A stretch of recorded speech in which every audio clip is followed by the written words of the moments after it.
comment je vais faire tourner ma Starlink dans le camping-car en 12 volts et comment je vais switcher de l'ancien Starlink motorisé à la Starlink Mini. Pendant le voyage, on a quasi tout le temps Internet par où on est, pour l'instant en Europe et même aussi de l'autre côté en Amérique du Nord bientôt. On aura tout le temps Internet parce que j'ai acheté il y a 2-3 ans en arrière une Starlink motorisée, ça veut dire avec ce pied et le parabole qui va s'ajuster automatiquement. Maintenant, j'ai le projet de partir sur une Starlink Mini, mais j'ai fait pas mal d'installations pour adapter ma Starlink d'actuelle sur 12 volts. Comment j'ai fait, je vais l'expliquer juste après. Sans modifier beaucoup, je veux switcher maintenant sur la Starlink Mini. Question de consommation d'électricité dans le camping-car, on est quand même limité. Alors du coup, je veux, juste avant le voyage, partir sur une Starlink Mini. Et comment je vais faire, je vais aussi expliquer. La Starlink normale tourne avec 220 volts, du coup on a une prise qui passe au routeur et depuis le routeur sur cette parabole qui alimente le parabole avec l'électricité nécessaire. Mais cette Starlink tourne pas avec 220 volts, elle tourne avec 48 volts. Et du coup, au lieu d'utiliser mon bus, de transformer de 12 volts en 220 volts pendant qu'on n'est pas lié, pas branché sur un camping à quelque part, de brancher le parabole sur le réseau 220 volts dans le bus et réduire de nouveau par le routeur standard à 48 volts, j'ai passé de l'autre sens, j'ai fait de 12 volts, 48 volts avec une convertisseur, une mini convertisseur. Et ces convertisseurs passent justement à 48 volts, du coup nécessaire pour alimenter cette Starlink. Après, on a ces 48 volts, on va passer dans une PoE injecteur, PoE injector en anglais, qui injecte justement les 48 volts dans une RJ45, ça veut dire une câble Internet de base standard. Et du coup, dans cette câble RJ45, il y a l'électricité aussi dedans. Justement, c'est 48 volts. Et ces 48 volts, j'ai tiré cette câble de RJ45 en travers tout le camping-car. J'ai passé sous le bus jusqu'en arrière où se trouve justement ce parabole. Et voilà, comme ça, il est branché au réseau. J'ai un interrupteur, j'ai rajouté un interrupteur parce que des fois j'oublie la nuit d'arrêter la Starlink et au lieu de juste ouvrir l'application, éteindre le parabole et tout ça, je peux simplement cliquer ici et j'ai coupé l'électricité du parabole. Et du coup, parce que ça consomme quand même autour des 5 à 6 ampères par heure, qui n'est pas rien. Et c'est pour ça aussi que je veux switcher sur la Starlink Mini qui va consommer autour des 2 à 3 ampères par heure. J'ai également switché, j'ai également changé mon Apple TV en 12 volts. Il y a des générations, il faut que je retrouve peut-être cette vidéo YouTube, je peux mettre le lien en dessous dans la description. Qui ouvre justement l'Apple TV complet et a en fait déjà 2 vis dedans pour alimenter directement 12 volts. Alors j'ai acheté une câble simple pour les 12 volts, j'ai mis ça sur ces 2 prises et tiré aussi une câble 12 volts et du coup j'ai Apple TV aussi en 12 volts. Avec ça et mon routeur de GLINet, je ne sais pas quel type, j'ai la possibilité de automatiquement mettre un VPN. J'utilise NordVPN qui marche super bien. Et du coup, tout le réseau ici dans le camping-car passe par un VPN qui dit que je suis en Suisse, même si je ne suis pas en Suisse, et je peux regarder la télé par où je veux, avec le streaming que j'utilise de base, avec Zattoo. Tous les enregistrements, je peux tout regarder. Et du coup, c'est hyper pratique. Pour nous pendant le voyage, parce qu'on ne regarde pas beaucoup la télé en direct, parce qu'il y a quand même pas mal de pubs. Et du coup, avec cet abonnement Zattoo, je peux sauter ces pubs et du coup, c'est un gain de temps. Alors voilà. Je vous montre directement dans l'armoire comment c'est cette branchement pour peut-être faire vous-même aussi. Et après, on va passer à cette modification, ce que je devais faire de Starlink aujourd'hui à la Starlink Mini. Alors du coup, vous avez exactement ici dans cette armoire le câble d'arrivage de 12 volts, branché avec des bornes Wago, bien sûr, sur cet interrupteur. Alors du coup, là, je peux cliquer ici pour l'arrêter ou allumer, ou par cette télécommande.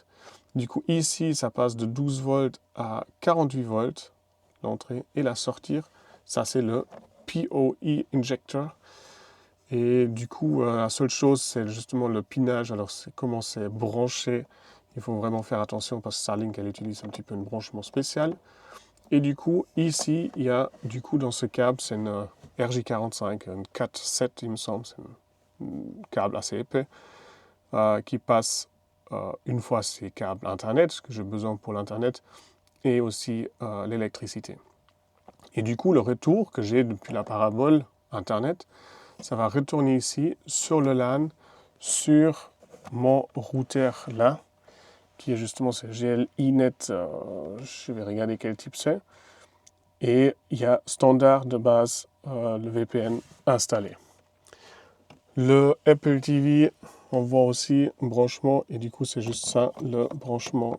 Je ne sais pas si j'arrive à sortir facilement. Ah, juste pas. C'est du bien fait. Ça, c'est impression 3D, une imprimante 3D. Et du coup, il est branché là, juste là-dessous, sur 12 volts aussi. Sur le routeur, j'ai également un disque dur branché. J'ai trouvé un ancien disque dur de 2,5 pouces qui fait un peu de bruit. Et je pense que je vais changer sur une SSD qui est moins bruyant. Voilà, ça c'est tout ce que j'ai dans cette armoire. Du coup, devant, il y a bien sûr les rangements. Maintenant, j'ai fait toute cette installation déjà à cause que je voulais avoir cette flexibilité de enlever le parabole sur le camping-car et mettre ailleurs. Parce que si on est parqué sous un arbre, on n'a pas vraiment de réseau. Si c'est vraiment un arbre assez chargé avec des feuilles en été, le parabole ne capte pas de signal, alors du coup on n'a pas d'internet. Et pour ça, j'ai toujours une rallonge, aussi une câble RJ45 normale, que je peux rallonger, je ne sais pas combien de mètres j'ai, en tout cas 20-30 mètres, pour poser ce parabole à un autre endroit, un petit peu plus loin, qui a une vue dégagée au ciel pour avoir internet. Je voulais avoir cette flexibilité-là parce que il y avait, il y a 2-3 ans en arrière, il y a les gens qui ont coupé le parabole complet pour le mettre dans une boîtier pour le fixer sur le toit du camping-car. Je voulais pas trop ça parce que après c'est serré ou vous collez sur le toit du camping-car. Après il y a certains qui travaillent avec des ventouses. Moi j'ai une protection supplémentaire du GFK. Alors du coup c'est assez rêche cette surface et je peux pas justement travailler avec des ventouses ni avec des aimants parce que c'est un châssis en aluminium. Du coup je me suis bricolé avec des tuyaux, quelque chose, avec des adaptateurs que je peux couper le tuyau en deux, ranger dans le garage et remettre si nécessaire le Starlink. Tout ça avec des adaptateurs étanches pour installer le parabole constant derrière sur le camping-car qui ne dérange pas du tout. Maintenant, toute cette installation de 12 volts, 48 volts pour aller alimenter la Starlink et tout ça, ça m'a coûté un petit peu, certes, mais encore une fois, je regrette rien.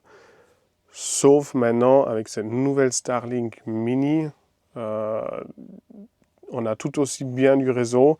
Il y a certains qui disent c'est un peu moins vite, mais on capte quand même 200 à 300 mégabits par seconde.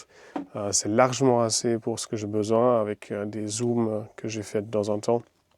Et du coup, j'ai trouvé, bien sûr, chez les Chinoises, un adaptateur qui utilise l'installation que j'ai déjà pour adapter à la Starlink Mini.